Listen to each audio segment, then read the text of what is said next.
السلام علیکم۔ امید کرتی ہوں آپ سب لوگ خیر و عافیت سے ہوں گے۔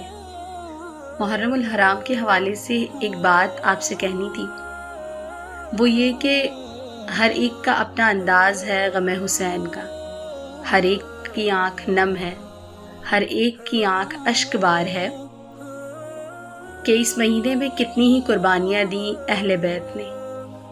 ہمارے نبی حضرت محمد مصطفیٰ صلی اللہ تعالیٰ علیہ وآلہ وسلم کے اہل خانہ نے اپنی جانوں کا نذرانہ پیش کیا دین اسلام کو بچانے کی خاطر، وہ دین جس کے ہم پیروکار ہیں اور جسے ہم مانتے ہیں۔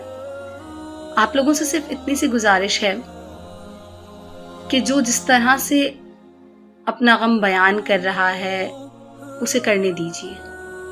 ہر ایک کا اپنا طریقہ ہے غم کا اظہار کرنے کا، لیکن ایک بات کا ضرور خیال رکھیں کہ جس دین کو بچانے کی خاطر جانوں کا نذرانہ پیش کیا گیا، اس دین کو ضرور مد نظر رکھیں، اسے نظر انداز نہ کریں۔ اس دین نے جو بتایا، جو سکھایا، جو کہا، اس پر ضرور عمل کریں۔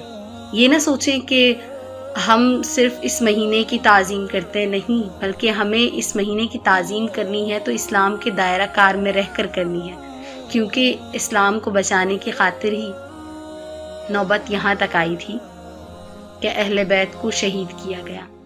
صرف اتنی سی گزارش ہے کہ آپ لوگ ضرور اس مہینے کی تعظیم کریں، لیکن اسلام کے دائرہ کار میں رہ کر۔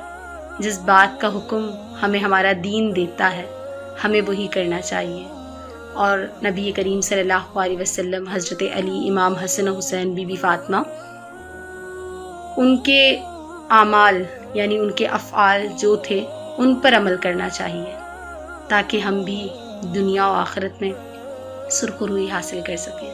آمین۔